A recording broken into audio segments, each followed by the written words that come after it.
नमस्कार मित्रों, आप सभी का स्वागत है हमारे इस YouTube चैनल ज्ञान संगम पर। मित्रों, आज हम आरआरबी एनटीपीसी पॉलिटी यानी कि संविधान के प्रीवियस ईयर क्वेश्चन करवाने जा रहे हैं। इसके पहले मैं आपको हिस्ट्री के भी करवा चुका हूं, world geography, Indian geography, economics तथा कुछ पॉलिटी के पहले भी मैं क्वेश्चन करवा चुका हूँ। तो अगर आपने नहीं देखा तो आप उनको देख लीजिए। तो चलिए शुरू करते हैं आज के हमारे पहले प्रश्न से। तो हमारा आज का पहला प्रश्न है, 1969 का MRTP अधिनियम किस उद्देश्य से बनाया गया था? जो MRTP अधिनियम है 1969 में जो बनाया गया था, यह किस उद्देश्य से बनाया गया था? तो इसका मुख्य उद्देश्य क्या था? प्राधिकार और प्रतिबंधात्मक व्यापार प्रथाओं को विनियमित और नियंत्रित करना। तो तीसरा इसका बनाया गया था, यानी कि MRTP का जो मतलब था, व्यापार को कुल मिला के क्या करना था? नियंत्रित और उसको निर्देशित करना उसका काम था। अगला है, भारत में सबसे आम जंगली बिल्ली जिसे फेलिस चांस को वन्य जीव संरक्षण अधिनियम 1972 की किस अनुसूची में सूचीबद्ध किया गया? तो इसे जो है किस अनुसूची में ये किया गया? अनुसूची सेकंड में से सूचीबद्ध किया गया। तो दूसरा यहाँ से हमारा सही उत्तर हो जाएगा। ठीक है, अगला है, भारतीय संविधान की किस अनुसूची के अंतर्गत सर्वोच्च न्यायालय के न्यायाधीश के लिए शपथ पत्र या प्रतिज्ञान रूप उल्लेखित है? तो जो ऐसी कौन सी अनुसूची है? ये सर्वोच्च न्यायालय के न्यायाधीश शपथ जिसके माध्यम से उनका उल्लेख है, तो कौन सी है? तो तीसरी अनुसूची में बताया गया है। ठीक है, तीसरी अनुसूची में इसमें बताया गया है। तो 4 इसका सही उत्तर हो जाएगा। आज के जो कुछ वीडियो हैं, जो आज के मैं जो प्रश्न करवा रहा हूँ, ये कम डिटेल में है, बाकी अभी आपको आगे डिटेल में देखने को मिलेगा। ठीक है, अगला है, दिसंबर 2022 में राष्ट्रीय पिछड़ा आयोग के अध्यक्ष के रूप में किसे नियुक्त किया गया था? तो देखिए PYQ है, 2022 का क्वेश्चन है, पूछ रहा था, तो किसे किया गया था? तो हंसराज गंगाराम आहिर को किया गया था। अब आप लोगों का ये है कि अब 2024-25 में देखिएगा किसे अपॉइंटमेंट किया गया है राष्ट्रीय पिछड़ा वर्ग आयोग यानी OBC के अध्यक्ष को। ठीक है, तो इसको आप लोग देख लीजिएगा। अगला है, भारतीय संविधान के संदर्भ में निम्नलिखित में से कौन से कथन सही हैं? तो कौन से कथन जो हैं इसमें से बिल्कुल सही है? तो हमारे इसका सही उत्तर क्या हो जाएगा? पांचवें का सही उत्तर हो जाएगा केवल 1 और 2। क्या है? केवल 1 और 2, यानी कि तीसरा इसका सही उत्तर हो जाएगा। ठीक है, यहाँ से याद रखिए, कोई इन 1 और 2 ये बिल्कुल क्या है? सही है। ठीक है, अगला है, भारतीय संवैधानिक संदर्भ में संघवाद का अर्थ है। तो संघवाद का क्या अर्थ है ये आपको बताना है। तो संघवाद का अर्थ है देश में एक से अधिक स्तर की सरकार का अस्तित्व। तो एक यहाँ से सही उत्तर हमारा हो जाएगा। ठीक है, अगला है, संविधान की प्रस्तावना भारत को किस रूप में वर्णित करती है? हमारा सही उत्तर क्या होगा? इसका सही उत्तर हो जाएगा हमारा एक पंथ निरपेक्ष राज्य। तो तीसरा यहाँ से हमारा एकदम सही उत्तर हो जाएगा। ठीक है, याद रखिएगा। अगला प्रश्न है हमारा, अगला प्रश्न कह रहा है, संविधान की प्रस्तावना के अनुसार निम्नलिखित शब्द का सही क्रम है। तो निम्नलिखित जो शब्द दिए गए इसका सही क्रम आपको क्या है? बैठाना। इसका सही क्रम क्या होगा? ठीक है, तो इसका सही क्रम की बात करें तो हमारा होगा ऑप्शन नंबर दूसरा। क्या होगा?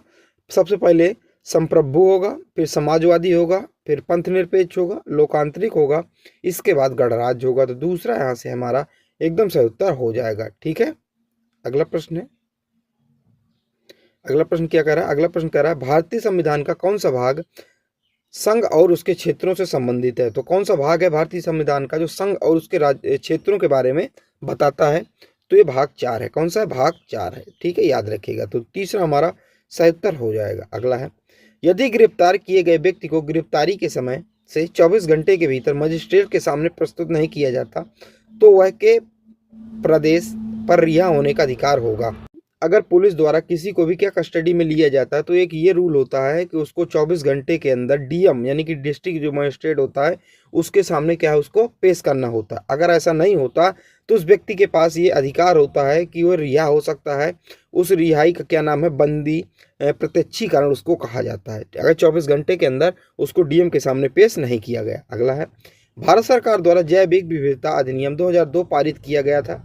इसने भारत के संविधान में नीति निर्देशक सिद्धांतों को किस अनुच्छेद के आदर्शों को पूरा किया? तो किस अनुच्छेद के आदर्शों को पूरा किया था?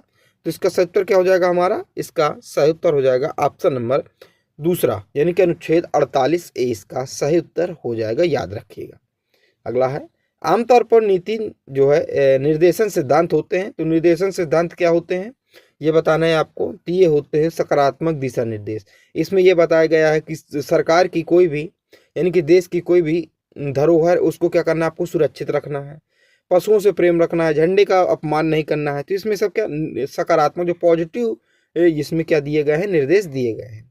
अगला है, निम्नलिखित में से कौन सा लैटिन में दिया गया रिट हम आदेश देते हैं का अर्थ रखता है। तो रिट जो है लैटिन में जिसे अर्थ होता है हम आदेश देते हैं, तो का अर्थ क्या है, तो इसका अर्थ हो जाएगा परमादेश। क्या हो जाएगा, परमादेश होगा, याद रखिएगा। तो हमारा इसका सही उत्तर क्या हो जाएगा, 4। अगला है, राज्य के नीति निर्देशक सिद्धांत किस अनुच्छेद के अंतर्गत आते हैं। तो आपको सभी को पता है पहले क्या है, राज्य के नीति निर्देशक सिद्धांत ये किस अनुच्छेद के अंतर्गत आते हैं, ये आपको बताना है।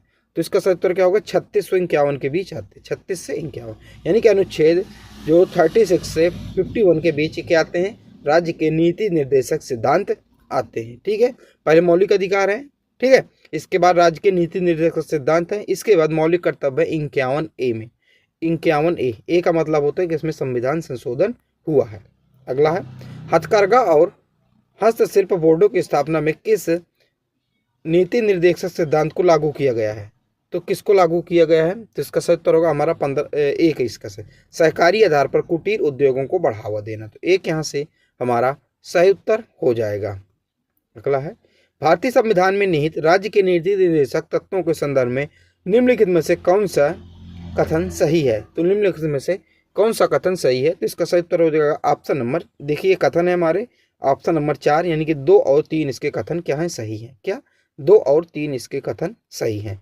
अब आप इसका उत्तर इस साइड है और ये 2 और 3 ये जो कथन है ये जो दोनों क्या है, सही हैं। ठीक है, याद रखिएगा 2 और 3, ठीक है, याद रखिए। अगला है, भारतीय संविधान का कौन सा भाग राज्य नीति के निर्देशक सिद्धांतों से संबंधित है। कि आप सभी को पता होगा जो नीति निर्देशक सिद्धांत है ये किससे भाग में आते हैं संविधान के, तो इसका सही उत्तर होगा भाग दूसरा, भाग 4 में आते हैं। ठीक है, दूसरा इसका सही उत्तर होगा भाग 4 में ही आते हैं। कौन से भाग 4 में आते हैं, 3 में मौलिक अधिकार आते हैं और 4 में नीति निर्देशक सिद्धांत आते हैं। अगला है, निम्नलिखित में से कौन सा अनुच्छेद राज्य के नीति निर्देशक तत्वों से संबंधित है। तो कौन सा अनुच्छेद संबंधित है, ये देखिए यहाँ से क्वेश्चन हर बार पूछे जा रहे हैं, हर बार क्वेश्चन पूछे जा रहे हैं। ठीक है, तो कौन से अनुच्छेद से संबंधित है, तो इसका सही उत्तर होगा 36 से 51, 36 से 51 मैं आपको पहले भी बता चुका हूँ। तो 4 यहाँ से सही उत्तर हो जाएगा। अगला है, राजनीति के निर्देशक सिद्धांतों के बारे में निम्नलिखित में से कौन सा कथन सही नहीं है। तो कौन सा जो कथन है वो सही नहीं है, तो इसका सही उत्तर क्या हो जाएगा, इसका सही उत्तर होगा ऑप्शन नंबर, ये सिद्धांत नियोजित है। तो इसका सही उत्तर ये यानी कि सही नहीं है, तो यही सही नहीं है, बाकी क्या है सही है। अगला है, दिए गए कथनों को पढ़ें और सही विकल्प चुनिए।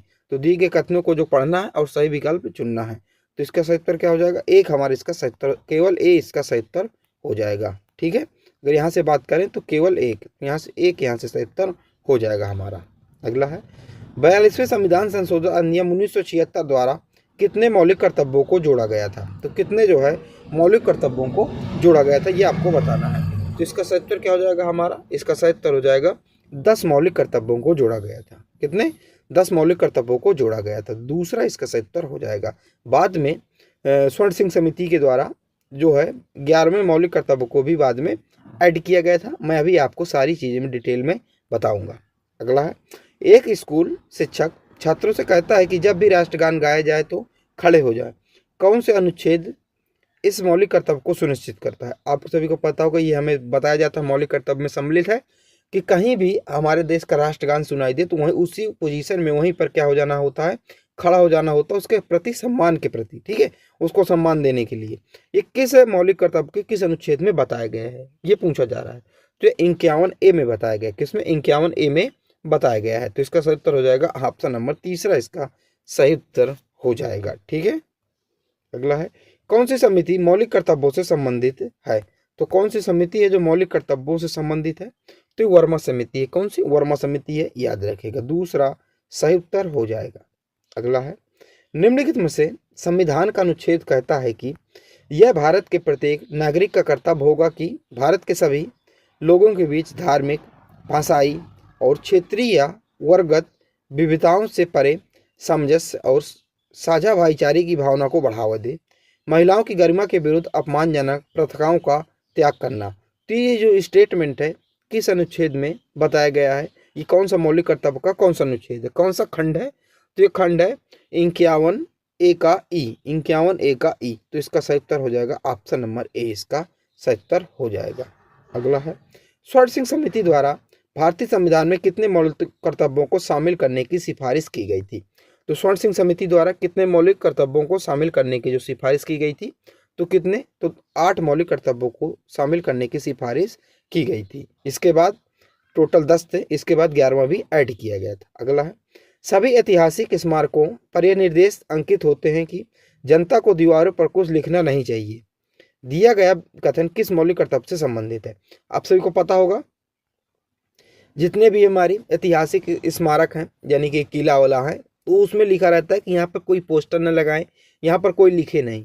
ये भी एक मौलिक कर्तव्य है। तो किस प्रकार का, यानी कि कहाँ पर ये मौलिक कर्तव्य है, ये किस प्रकार का मौलिक कर्तव्य है, ये बताया जा रहा है। तो ये मौलिक कर्तव्य है ऑप्शन नंबर दूसरा, सार्वजनिक संपत्ति की रक्षा करना और हिंसा का त्याग करना। तो दूसरा यहाँ से हमारा सही उत्तर क्या हो जाएगा, दूसरा सही उत्तर हो जाएगा। अगला है, भारतीय संविधान के मौलिक कर्तव्यों का उल्लेख किस अनुच्छेद में किया गया है? तो भारतीय संविधान के जो मौलिक कर्तव्यों का उल्लेख किस अनुच्छेद में किया गया है, ये आपको बताना है। ये आप सभी को पता भी होगा किस में किया है, 51 ए में किया गया है, तो याद रखिएगा, ठीक है। अगला है, भारतीय संविधान के निम्नलिखित में से कौन सा अनुच्छेद मौलिक कर्तव्यों के तहत हमारी समग्र समृद्धि की संस्कृति की समृद्ध विरासत के मूल और संरक्षण से संबंधित है? तो कौन सा? 51 AF। क्या? 51 AF। ये जो पार्ट पूछे जाते हैं, ठीक है। तो याद रखिएगा, मौलिक कर्तव्य के अंदर से चीज़ें घुसकर अंदर से पूछी जाती हैं। आपको मैं PYQ करवा रहा हूँ, तो आपको इस बात का अंदाजा तो एकदम लग ही गया होगा। अगला है, भारतीय संविधान के भाग 4A के अनुसार जो माता पिता या संरक्षक है, ये उनका यह कर्तव्य है कि अपने बच्चे या जैसा भी मामला हो, वर्ष की आयु के बीच प्रतिपाल्य को शिक्षा के अवसर प्रदान करे। तो कितनी आयु के बीच? तो इसका सही उत्तर हो जाएगा 6 से 14। कितना? 6 से 14, दूसरा इसका सही उत्तर होगा। अगला है हमारा, भारतीय संविधान का अनुच्छेद 51A फर्स्ट निम्नलिखित में से किससे संबंधित है? जो 51A का जो फर्स्ट है, फर्स्ट पार्ट है, किससे संबंधित है, ये आपको बताना है। तो इस किससे संबंधित? सार्वजनिक संपत्ति की रक्षा करना और हिंसा का त्याग करना, ये इससे संबंधित है। जो मैंने अभी आपको बताया था कि कहीं भी किला की दीवार हो तो वहाँ पे पोस्टर लगाने के लिए, लिखने के लिए मना किया जाता है। अगला है, भारतीय संविधान में शुरुआत में कितने मौलिक अधिकार प्रदान किए गए थे? तो शुरुआत में हमारे पास कितने मौलिक अधिकार थे? तो शुरुआत में हमारे पास कुल 7 मौलिक अधिकार थे। कितने? 7 मौलिक अधिकार थे।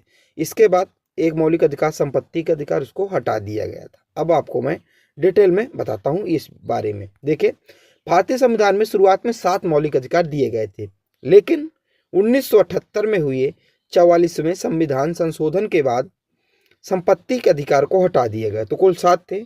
1978 में एक संविधान में संशोधन हुआ, जिसमें से एक जो संपत्ति का अधिकार था उसको मौलिक अधिकार से हटा दिया गया, जिसे मौलिक अधिकारियों की संख्या 6 रह गई। तो वर्तमान में 6 है और शुरू में 7 थी। कौन सा हटा दिया गया जिससे कम हो गया? तो ये संपत्ति का अधिकार हटा दिया गया था। किस संशोधन के तहत? 44वें। कब? 1978 में। इतना आपको याद रखना है। इसके बाद है, भारतीय संविधान के भाग 3 में मौलिक अधिकारों की सूची दी गई है। तो भाग 3 में मौलिक अधिकारों की सूची दी गई है, आपको पता ही। ये अधिकार संविधान के अनुच्छेद 12 से 35 तक है। आपको पता ही 12 से 35 तक क्या है?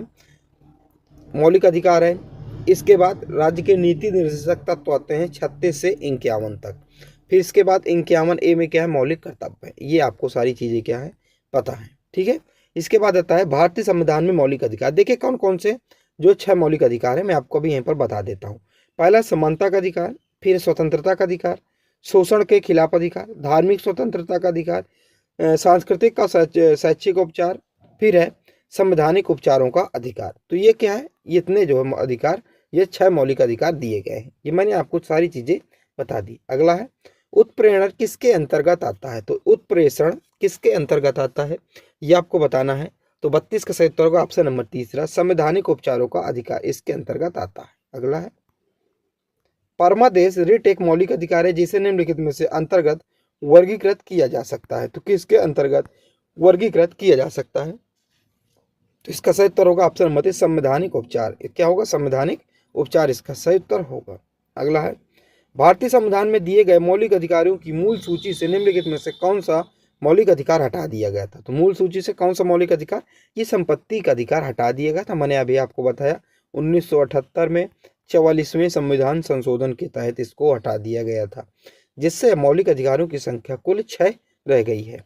अगला है, संविधान में किस भाग में आपको मौलिक अधिकारों की 6 व्यापक श्रेणियां मिलेगी? तो 6 व्यापक श्रेणियां किस भाग में मिलेंगी आपको पता ही है, किस भाग में? ये भाग 3 में मौलिक अधिकारों की बात की गई है, और वहीं पर भाग 4 में क्या कहा गया है? भाग 4 में राज्य के नीति निर्देशक सिद्धांतों के बारे में बात की गई है। अगला है, एक घर की नौकरानी अपनी 12 साल की बेटी को स्कूल भेजने के बजाय एक आवासीय कॉलोनी में घर साफ करने के काम में अपनी मदद करने के लिए लगाती है। नौकरानी द्वारा कौन से मौलिक कर्तव्य का उल्लंघन किया गया है? तो नौकरानी द्वारा क्या है, अब कौन से मौलिक कर्तव्य का उल्लंघन किया गया है? वो नौकरानी है, उसकी एक 12 साल की बेटी है, तो उसको स्कूल न भेज के वो अपने साथ क्या काम में लगाती है, साफ सफाई करने में। तो कौन से मौलिक अधिकार का उल्लंघन किया गया है? तो ये किया गया ऑप्शन नंबर 1, अपने बच्चों को शिक्षा के अवसर प्रदान न करना। तो इसमें क्या, इसका उल्लेख जो है उल्लंघन किया गया है। अगला है, संविधान विभिन्न तरीकों से सरकार की शक्ति को सीमित करता है। सरकार की शक्ति को सीमित करने के सबसे समान तरीका कुछ निर्दिष्ट करना है जो हम सभी नागरिकों के पास है और जिनका उल्लंघन करने की अनुमति किसी भी सरकार को भी नहीं दी जा सकती। तो इसका सही उत्तर क्या होगा? इसका ऑप्शन नंबर 1 मौलिक अधिकार इसका सही उत्तर हो जाएगा। ठीक है हमारा। अगला है, भारतीय संविधान का निम्नलिखित में से कौन सा अनुच्छेद समानता के अधिकार के अंतर्गत उल्लेखित है? तो कौन सा अनुच्छेद समानता के अधिकार के अंतर्गत क्या है, उल्लेखित है? तो इसका सही उत्तर होगा उपाधियों का अंत। क्या हो जाएगा? उपाधियों का अंत या उपाधियों का उन्मूलन। तो इसका सही उत्तर क्या हो जाएगा? Option number 1। ठीक है। अगला है, संपत्ति का अधिकार भारत के संविधान के तहत है। तो संपत्ति का अधिकार भारत के किस संविधान के तहत है? मौलिक अधिकार है, सब क्या है ये आपको बताना है। तो इसका सही उत्तर हो जाएगा संवैधानिक अधिकार। क्या संपत्ति का अधिकार? संवैधानिक अधिकार। मौलिक अधिकार से इसको हटा दिया गया था, ये मैंने आपको बताया। अगला है, भारतीय संविधान के अनुसार जीवन और व्यक्तिगत स्वतंत्रता की सुरक्षा का अधिकार एक है। तो क्या है एक, ये आपको बताना है। तो इसका सही उत्तर हो जाएगा व्यक्ति का मौलिक अधिकार। तो तीसरा यहाँ से सही उत्तर हो जाएगा। अगला है, एक स्थिति में जहां ए महिला और बी पुरुष एक ही कार्यालय में समान पदनाम समान कार्य प्रकृति पर काम कर रहे हैं लेकिन असमान वेतन प्राप्त कर रहे हैं, तो संविधान के निम्नलिखित में से कौन सा अनुच्छेद लागू होगा? देखिए, एक महिला है, ठीक है, और क्या है, देखिए एक मेल है और एक फीमेल है, दोनों काम जो है बराबर कर रहे हैं, इक्वली कर रहे हैं, लेकिन जो मेल को सैलरी ज़्यादा मिल रही है और फीमेल को सैलरी कम मिल रही है। तो कौन सा जो है अधिकार यहाँ पे वंचित रखा जा रहा है या किस अनुच्छेद के अंतर्गत आता है, ये पूछा जा रहा है। तो 39D के अंतर्गत आता है। क्या? 39D, अनुच्छेद 39D। ऐसे प्रश्न जो है पूछे जाते हैं। आपसे पूछा जाएगा असमान वेतन किस अनुच्छेद के अंतर्गत आता है? तो 39D के अंतर्गत आता है। अब देखिए, समान वेतन अधिनियम के बारे में कुछ जरूरी बातें। देखिए, ये कानून 1976 में पारित किया गया था। यह कानून महिलाओं और पुरुषों को समान काम करने पर समान वेतन देने को सुनिश्चित करता है। अगर बराबर काम हो रहा है तो भाई बराबर वेतन दो, ये कहकर वेतन नहीं कम किया जा सकता कि ये महिला है। ठीक है। इस कानून के तहत महिलाओं को समान वेतन के साथ साथ समान बोनस, भत्ते और अन्य सुविधाएं भी मिलनी चाहिए। ठीक है। अगला प्रश्न है, संविधान के कौन से अनुच्छेद नागरिकता से संबंधित है? तो जो कौन सा अनुच्छेद है जो नागरिकता से संबंधित है ये आपको बताना है। तो 42 का हमारा सही उत्तर क्या हो जाएगा? 42 का सही उत्तर हो जाएगा 5 से 11। अनुच्छेद नंबर दूसरा 5 से 11 क्या है? नागरिकता से संबंधित है। फिर इसके बाद 12 से 35 मौलिक कर्तव्य हमारे आ जाते हैं। फिर 36 से 51 क्या आ जाते हैं? नीति निर्देशक सिद्धांत आ जाते हैं। फिर 51 में आ जाता है मौलिक कर्तव्य। ये सारी चीजें आपको याद होनी चाहिए। अगला है, अनुच्छेद 20 का खंड कौन सा खंड दोहरे खतरे के सिद्धांत को शामिल करता है? तो कौन सा खंड करता है? 20 का कौन सा खंड करता है? तो इसका सही उत्तर क्या हो जाएगा? दूसरा खंड करता है। यानी कि क्या होगा इसका सही उत्तर? दूसरा खंड, यानी कि ऑप्शन नंबर दूसरा और खंड तीसरा। ठीक है। ये देखिए, भारतीय संविधान का अनुच्छेद 20 का खंड 2, क्या खंड 2 दोहरे खतरे के सिद्धांत को शामिल करता है। यह सिद्धांत कहता है कि किसी व्यक्ति को एक ही अपराध के लिए 2 बार दंडित नहीं किया जा सकता। तो इसमें खंड 2 इसका सही उत्तर हो जाएगा।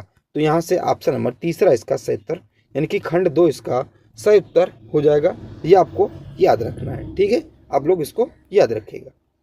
अगला है, यदि राष्ट्रपति राज्यपाल की रिपोर्ट से संतुष्ट है तो वह अनुच्छेद 356 के तहत राष्ट्रपति शासन घोषित कर सकते हैं, लेकिन ऐसी घोषणा शुरू में होती है कि अवधि के लिए, तो कितनी अवधि के लिए शुरू में होती है ये आपको बताना है। तो इसका 6 महीने की अवधि के लिए, 6 माह की अवधि के लिए होती है, याद रखिएगा। अगला है, भारतीय संविधान का कौन सा अनुच्छेद राज्य के महाधिवक्ता को राज्य विधानमंडल में बोलने के अधिकार का उल्लेखित करता है? तो ये कौन सा अनुच्छेद है? तो इसका सही उत्तर क्या होगा? ऑप्शन नंबर दूसरा, अनुच्छेद 177। क्या? अनुच्छेद 177, याद रखिएगा। ठीक है। अगला है, भारतीय संविधान का कौन सा अनुच्छेद यह उल्लेखित करता है कि राज्य आधुनिक और मनोवैज्ञानिक पद्धतियों पर कृषि और पशुपालन को व्यवस्थित करने का प्रयास करेगा? तो ये कौन सा इसका सही उत्तर होगा? 48। क्या होगा? अनुच्छेद 48 दूसरा इसका सही उत्तर हो जाएगा। अगला है, कौन सा अनुच्छेद यह प्रावधान करता है कि सभी अल्पसंख्यकों को अपनी पसंद के शैक्षणिक संस्थान स्थापित करने और उनका प्रशासन करने का अधिकार है? यानी कि जो अल्पसंख्यक है, जो कम्युनिटी है, उनको यह अधिकार है कि कोई भी अपना जो संस्था है स्थापित कर लें, शैक्षिक संस्था है स्थापित कर लें और उसका जो संचालन है वो उसका स्वयं करें। तो ये कौन सा अनुच्छेद बताता है? जो अनुच्छेद बताता है 30। क्या बताता है? अनुच्छेद 30 बताता है। 4 इसका सही उत्तर हो जाएगा। अगला प्रश्न है हमारा, भारतीय संविधान के किस अनुच्छेद की विवेकधीन शक्ति के तहत भारत के सर्वोच्च न्यायालय के ने सेक्स वर्क को एक पेशे के रूप में मान्यता दी है? तो इसका सही उत्तर क्या हो जाएगा हमारा? इसका सही उत्तर होगा अनुच्छेद 142, यानी कि एक यहाँ से हमारा सही उत्तर हो जाएगा अनुच्छेद 142, याद रखिएगा। अगला है, भारतीय संविधान का कौन सा अनुच्छेद भारत सरकार के वार्षिक वित्तीय विवरण से संबंधित है? वार्षिक वित्तीय विवरण यानी कि बजट की बात की जा रही है। किसकी? बजट की बात की जा रही है। तो किससे संबंधित है ये आपको बताना है। तो इसका सही उत्तर होगा अनुच्छेद 112। क्या? अनुच्छेद 112। तो दूसरा इसका हमारा सही उत्तर हो जाएगा। अगला है, भारतीय संविधान में कौन से अनुच्छेद को संस्कृति और शैक्षिक अधिकार के रूप में जाना जाता है? तो किसको जाना जाता है? इस जानता है 29 से 30 को। 29 से 30 को। ठीक है। संस्कृत और शैक्षिक औपचारिक 29 से 30 तक है। ठीक है। तो एक यहाँ से हमारा सही उत्तर हो जाएगा। तो आज की क्लास हमारी हो गई। मैंने आज की क्लास में आपको बहुत ही डिटेल पूर्वक सारी चीज़ों को बताने की कोशिश की और आपको समझाया भी। तो अगला वीडियो आपका इसी में सेकंड पार्ट रहेगा, या फिर मैं आपको इसमें ही मिक्स करके सेकंड पार्ट दे दूंगा। ठीक है। तो अगर अच्छा लगे लाइक कीजिए, सब्सक्राइब कीजिए। जय हिंद, जय भारत।